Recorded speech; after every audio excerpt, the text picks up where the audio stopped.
오늘 사도행전 13장 1절에서 3절 말씀을 가지고 보내는 교회라는 제목으로 말씀을 나누겠습니다.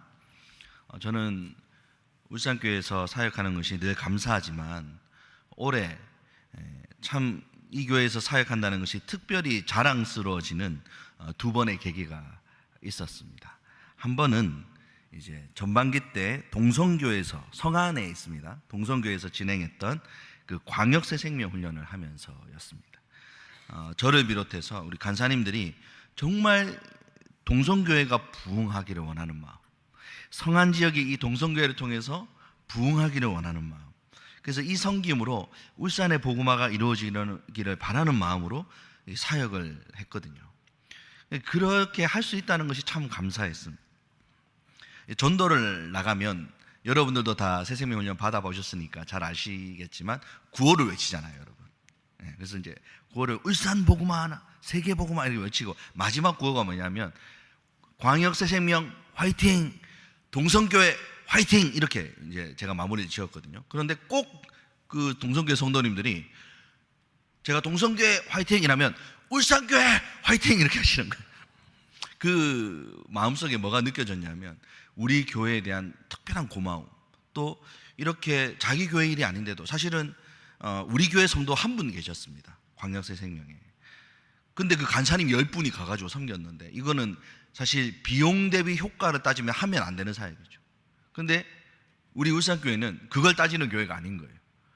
울산의 복음화를 위해서라면 그게 중요한 게 아닌 거예요. 우리가 가서 섬김으로써 그 교회가 세워지고 복음을 전하는 사람이 늘어난다면 이것은 주님이 기뻐하시는 일이다, 이런 마음이 우리 교회 안에 있는 것 같아요.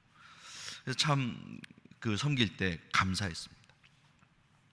또 두 번째 계기는 최근에 있었던 일인데 여러분도 잘 아시다시피 어린이 전도 옆에 총재님이 오셔서 이제 말씀을 전해 주셨잖아요. 오후 예배 때.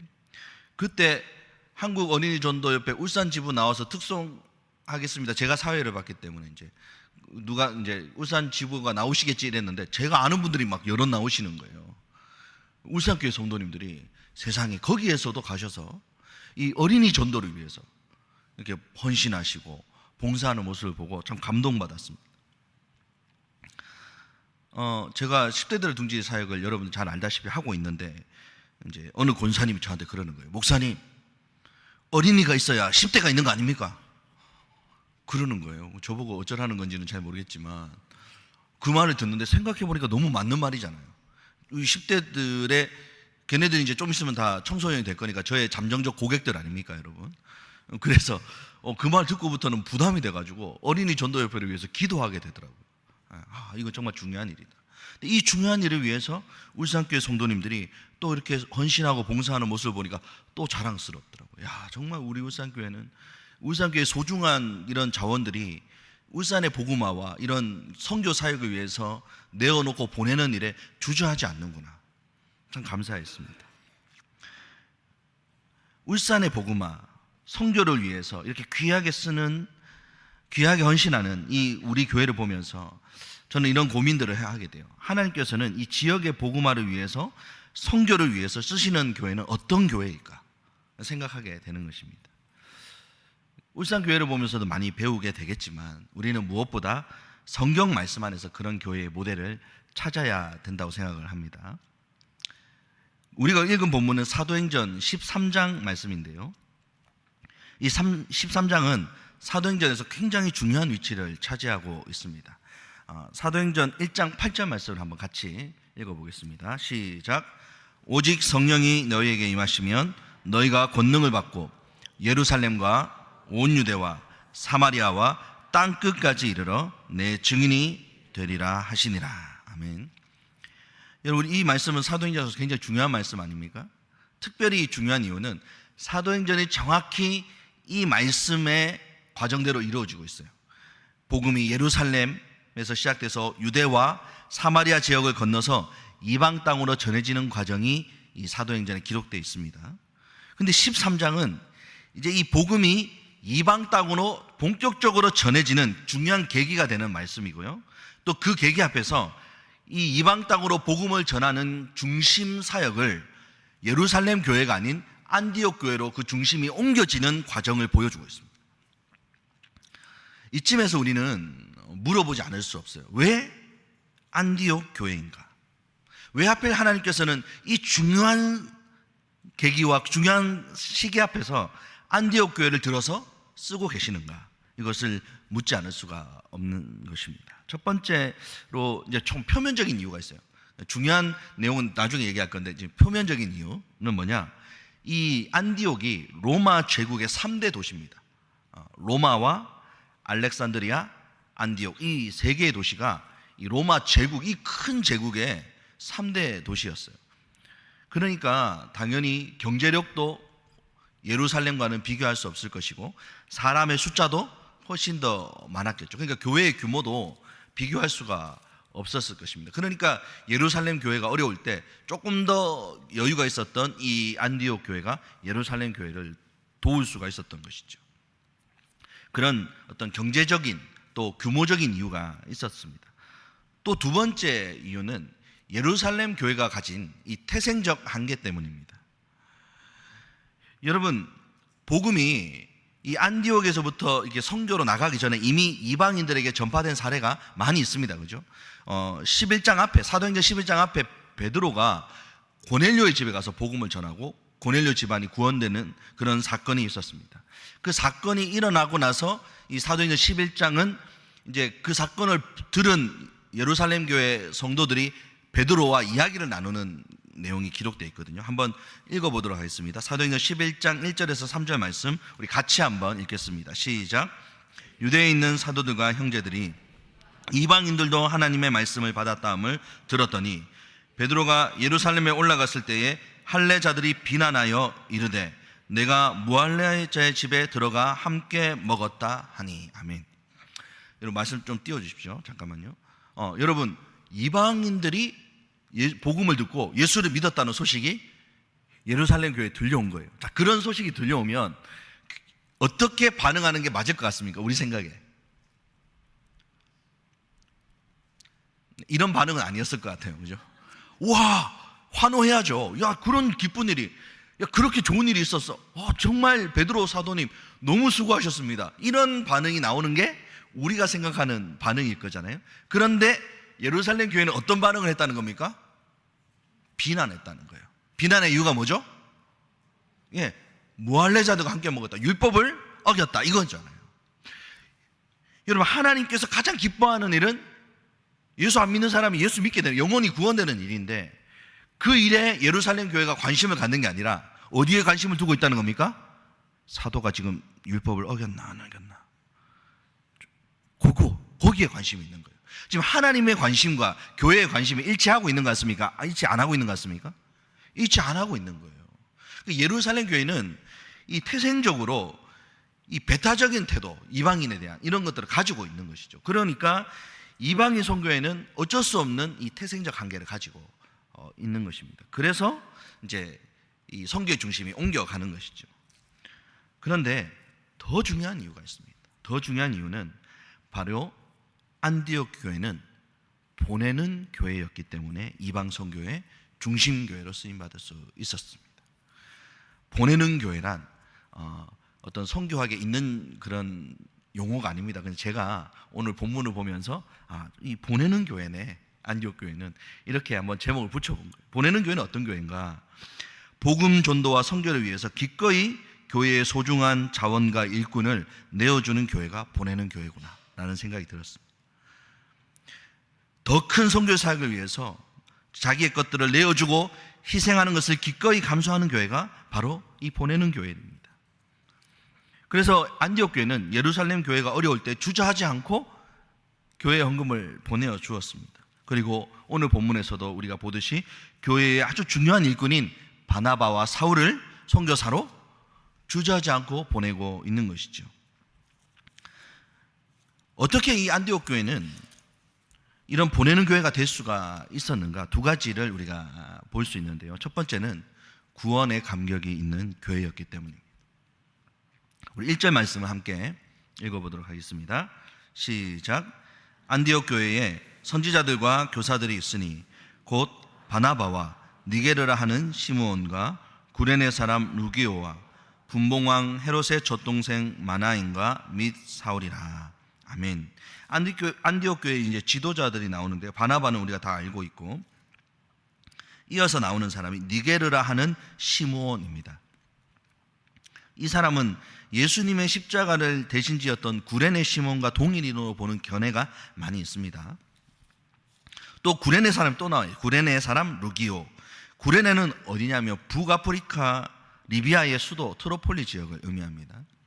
그러니까 이 시므온과 루기오는 아프리카 사람인 거예요. 특히 시므온은 이제 니게르라고 하는, 그러니까 흑인이었다는 것을 알 수가 있습니다. 또 다음에 나오는 사람이 누구냐면 분봉왕 헤롯의 젖동생 마나엔입니다. 그러니까 같은 유모 밑에서 젖을 먹고 자란 사람, 헤롯 왕과 같이 그런 사람이었다는 거예요. 그러면 왕족은 아니었을지라도 왕족과 함께 자랄 수 있을 정도의 아주 높은 신분의 귀족이었음을 알 수가 있습니다. 그런 사람이 있었고요. 또 사울이 나옵니다. 정통 유대인이잖아요, 사울은.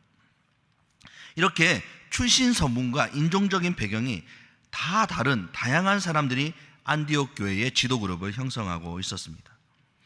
여러분, 이렇게 다양한 출신과 배경을 가진 사람들이 같이 지도자 그룹을 형성하고 있으면 그 안에서 갈등이 일어날 것 같습니까? 안 일어날 것 같습니까?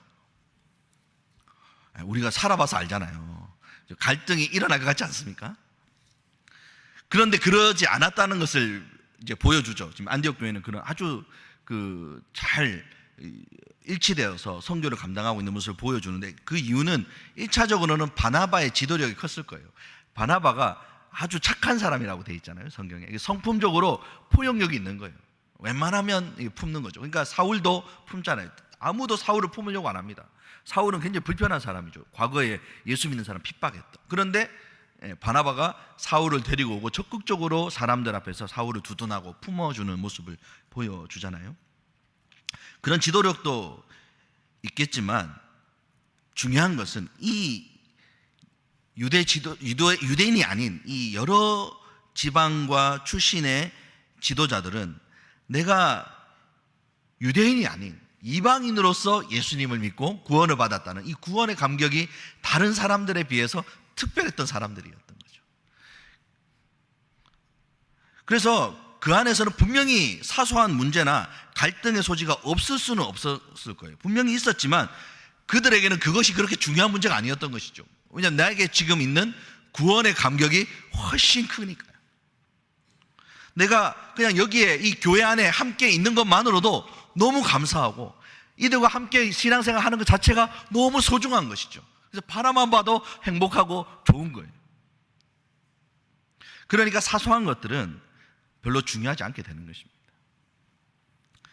여러분, 교회 안에 갈등이요, 엄청나게 무겁고 큰 문제 때문에 일어나는 경우는 드뭅니다.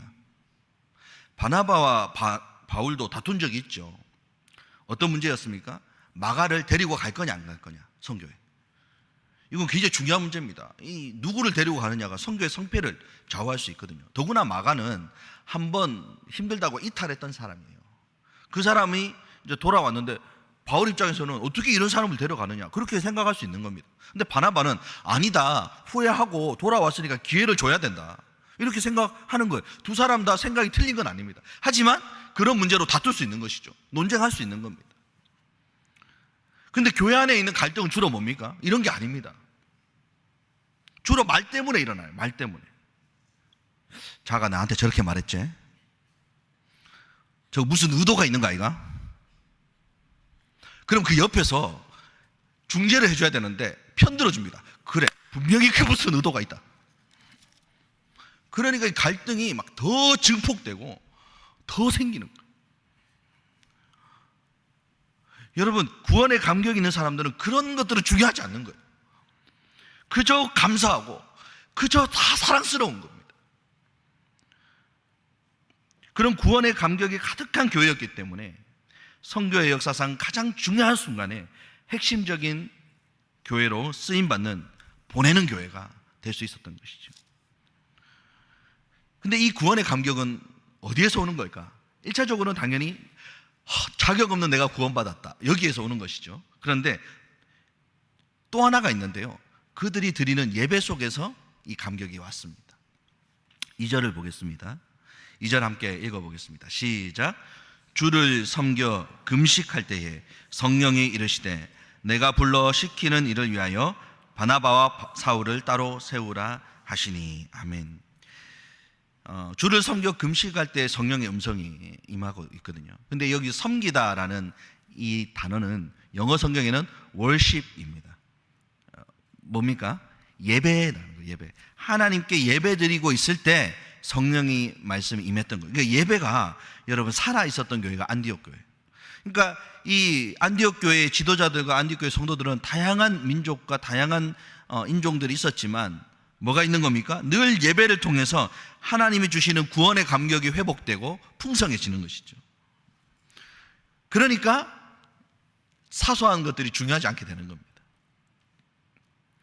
여러분, 교회 일을 하면서 자꾸 사람에게 섭섭한 마음이 들고 별일이 아닌 일들이 갈등으로 막 불거진다면 한번 생각해 봐야 될 필요가 있어요. 지금 나는 구원의 감격이 가득한가? 근데 구원의 감격이 별로 내 안에 없는 것 같다면 어디에 문제가 있다고 봐야 됩니까? 나의 예배, 매주 드리는 예배와 이 기도회 때 내가 구원의 감격으로 채워지지 않고 있구나 라는 걸 생각을 해야 돼요. 여러분, 예배가 회복되지 않으면 구원의 감격도 감사도 없는 거예요. 그러면 주로 어떤 일에 집중하게 됩니까? 사소한 일에 집중하는 거예요. 자가 무슨 말을 했더라? 무슨 의도였더라? 이런 거에 집중하게 되는 거예요. 그러면 정작 복음을 전하라는 하나님의 중요한 부르심에는 내가 순종할 힘이 없는 겁니다. 사소한 일에 신경 쓰느라고. 여러분, 11월에 있을 생명사랑 나눔 축제를 통해서 많은 사람들이 우리 교회에 초청되어서 오셨으면 좋겠어요. 그리고 그분들이 복음을 듣고 예수님을 믿는 일들이 정말 풍성하게 일어났으면 좋겠습니다. 그런데 그 역사보다 먼저 일어나야 될 역사가 있어요. 뭡니까? 우리 안에서 예배를 통해서 내가 받은 구원의 감격이 더 충만하고 회복되고 넘치는 그런 역사가 일어나야 할 줄로 믿습니다. 그래서 감사가 넘치고 막 보기만 해도 좋아야 되는 그런 일들이 우리한테 있어야 되는 거예요. 여러분, 옆 사람 보면서 한번 고백하겠습니다. 옆 사람 보면서 보기만 해도 너무 좋습니다. 한번 고백해 봅시다. 네. 어떻게 보기만 해도 너무 좋은 그 감정이 일어나십니까? 네. 그게 구원의 감격인 거예요. 그냥 보기만 해도 좋아야지. 사소한 것들이 자꾸 보이고 그런 것들이 일어나면 지금 구원의 감격이 떨어진 거예요. 두 번째로 이 안디옥 교회는 보내라는 부르심 앞에 순종하는 교회였습니다. 2절과 3절 한번 같이 읽어보도록 하겠습니다. 시작. 주를 섬겨 금식할 때에 성령이 이르시되 내가 불러 시키는 일을 위하여 바나바와 사울을 따로 세우라 하시니 이에 금식하며 기도하고 두 사람에게 안수하여 보내니라. 아멘. 예배하는 가운데 성령의 음성을 들었어요. 그러니까 이에 금식하며 기도했다. 여기서 이에라는 것은 그때에 이런 의미입니다. 다시 말해서 바로 그 즉시 그렇게 했다는 거예요. 근데 바로 보냈다고 하지 않고 기도하고 금식했다고 돼 있죠. 이거는 고민했다는 뜻이 아니라 이제 하나님의 뜻을 확인하는 거예요. 확인하는 과정. 기도를 통해서 확인하고 또 하나님이 보내시는 이 험난한 사역을 위해서 두 사람을 위한 중보기도의 시간이었어요. 근데 여러분, 이렇게 바로 순종하거든요. 안디옥 교회가 하나님이 보내라고 하니까 바로 순종을 하는데 이 순종이 과연 쉬운 순종이었을까요? 여러분, 바나바와 사울을 선교사로 파송했다는 사실은 그냥 그 교회에서 좀 선교 잘할 만한 두 사람 뽑아서 보낸 거 아닙니다. 그 의미를 이해하려면 안디옥 교회가 어떻게 생겼는가를 알 필요가 있어요. 사도행전 11장 19절에서 26절까지 말씀인데요. 저하고 한번 교독하도록 하겠습니다. 사도행전 11장 19절에서 26절 안디옥 교회가 어떻게 생겨지고 있는지에 대해서 보여주는 말씀입니다. 그때 스데반의 일로 일어난 환란으로 말미암아 흩어진 자들이 베니게와 구브로와 안디옥까지 이르러 유대인에게만 말씀을 전하는데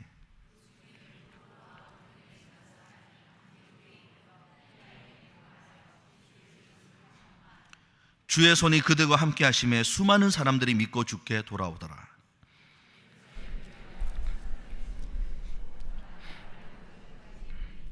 그가 이르러 하나님의 은혜를 보고 기뻐하여 모든 사람에게 굳건한 마음으로 주와 함께 머물러 있으라 권하니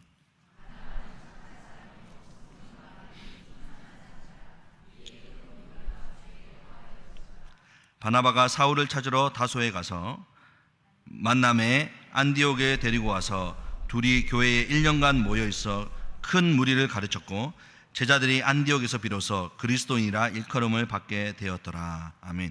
이 안디옥 교회가 세워지는 과정을 보여주고 있는데, 최초로 이제 구브로와 구레네 몇 사람이 복음을 전하기 시작했던 거예요. 이방인들에게. 많은 사람들이 믿게 되었어요.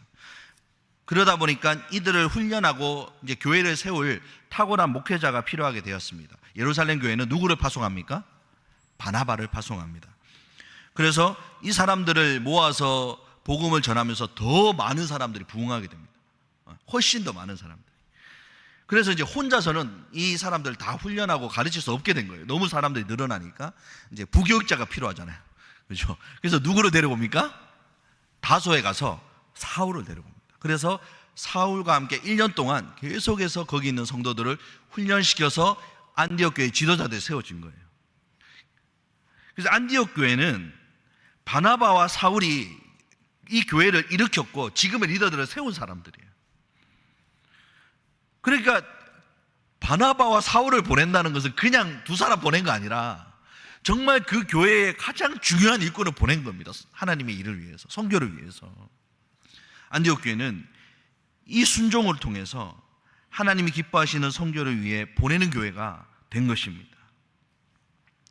여러분, 생명사랑 나눔 축제를 위해서 교회는 여러분들을 세상을 향해서, 울산을 향해서 전도하라고 보내고 초청을 하라고 할 겁니다.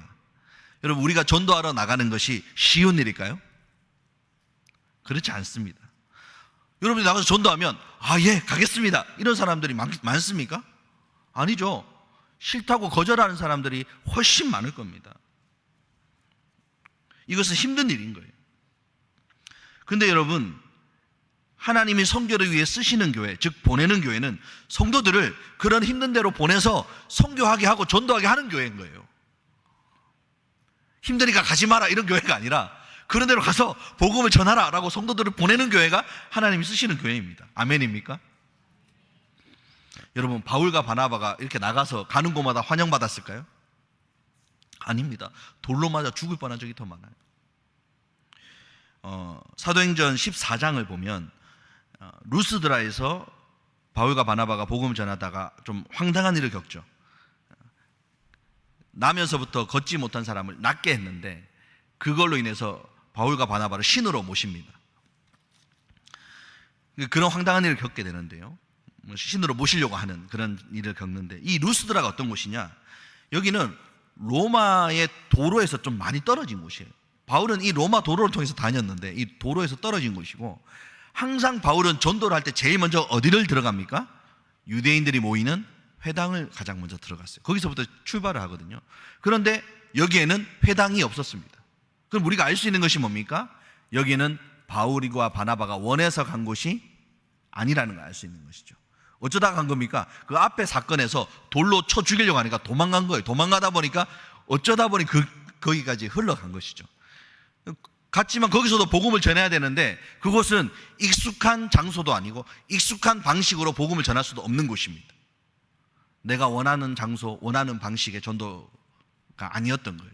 그럼에도 불구하고 부르신 그곳에서 순종해서 복음을 전합니다.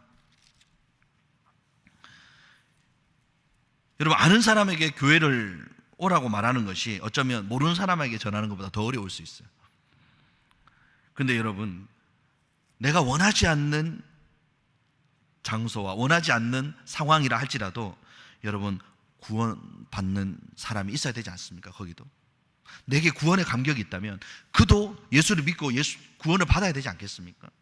내가 원치 않더라도 그곳에 가서 복음을 전하고 그들에게 다가가서 교회로 초청해야 되는 것입니다. 여러분, 순종하면서 가보십시오. 그러면 놀라운 일이 일어날 겁니다. 여러분, 울산교회는 참 귀한 일을 하고 있는 것 중에 하나가 우리 교회 교역자를 외부에 파송해서 이제 사역을 하게 하고 있습니다. 그게 이제 저잖아요. 10대들의 둥지에서 제가 사역을 하고 있는데 참 귀한 기적들이 일어나고 있습니다. 제가 성신고등학교 가서 수업을 하고 있는데 그 성신고 수업을 도와주는 교사는 기독교 동아리 선생님이에요. 그러니까 둘이서 거의 이제 다 짜서 하고 있는 거예요. 그래서 그 진로 수업을 하고 있는 그 친구들한테 계속 기독 동아리 가라고 얘기를 하고 있어요. 그리고 복음도 전하고. 근데 잘 안 갑니다. 잘 안 가는데 재밌는 것은 뭐냐면 누가 기독 동아리 가느냐? 지나가다가 놀러 오는 애들이 있거든요. 여기 먹을 게 있는가 싶어가지고 놀러 오면 걔네들도 햄버거를 줍니다. 그러면서 너는 어디에 있냐? 뭐 교회 다니냐 안 다니냐? 너도 기독 동아리 와라 하면 걔들이 자기들은 원래 받을 수 없는 애들인데 주니까 기독 동아리에 가요. 그러니까 역시 은혜가 사람을 움직이는 거예요. 그래서 그 성신고 기독 동아리는 지금 교실이 가득 찰 정도로 사람이 많이 모입니다. 지난번에 이제 개학 부흥회 때 이제 아이들한테 기독 동아리를 하라고 지원을 받았는데 약사 중학교 1학년짜리 애들이 3명이 자기가 기독 동아리 하고 싶습니다 썼어요. 1학년짜리 3명이 썼기 때문에 솔직히 별로 기대를 안 했습니다. 별로 기대를 안 하고 우리 중등부 목사님께 부탁을 했어요. 애들을 만나봐라. 그래서 애들을 중등부 목사님 만났어요. 3명이한테 연락해서 만났는데 10명이 모인 거예요. 그리고 10명이 모여서 그냥 다음 모임 시간을 약속했대요. 우리 다음에 언제 만나자 이렇게 약속했을 뿐인데 자기들끼리 학교에서 선생님 찾아가서 선생님 장소 빌려주세요 이래가지고 등교길에 일주일에 2번씩 학교에서 기도 모임합니다. 1학년짜리 애들이. 여러분 이런 기적적인 일들은 다 어떤 순종 때문에 일어나는 것이냐? 우리 교회가 울산의 다음 세대를 향해서 하나님의 부르심에 순종하여 보내는 교회가 되었기 때문에 일어나고 있다고 저는 생각해요. 제가 어느 지역이라고 말씀드릴 수는 없지만 거기도 10대들의 둥지가 있습니다. 제가 거기서 이제 사역을 하고 있었던 간사님한테 물어봤어요. 경주 상황이 어떠냐 했더니 울산보다 훨씬 더 척박합니다. 기독 동아리를 할 수 없고요. 학교 안에서 아예. 그리고 외부에서 들어가는 것도 불가능한데 문제는 뭐냐면 울산교회처럼 이렇게 사역자를 보내주는 교회도 없는 거예요. 그러니까 아예 아무런 시도조차 못하고 있고 답답한 상황이다라고 저한테 이야기를 하는 것입니다. 그래서 참 마음이 아팠습니다. 여러분 울산교회가 순종하며 나아가니까 하나님의 일들이 일어나기 시작하고 있습니다. 교회가 여러분들에게 나가라고 보낼 때에 순종함으로 나가서 전도하시길 바랍니다. 그러면 하나님의 역사가 일어나는 것입니다. 내가 원하지 않고 내가 좋아하지 않는 그러한 장소와 시간일 수 있어요. 그러나 그것이 하나님께서 보내시는 곳이라면, 하나님이 나에게 요구하는 곳이라면 순종해서 복음을 전하시기를 바랍니다. 예배를 통해서 구원의 감격을 누리는 성도들이 되시고 부르심 앞에 순종하는 성도들이 되어서 울산 복음화를 위해 쓰시는 울산교회, 하나님께서 세우시는 교회, 보내는 교회로 세워질 줄로 믿습니다.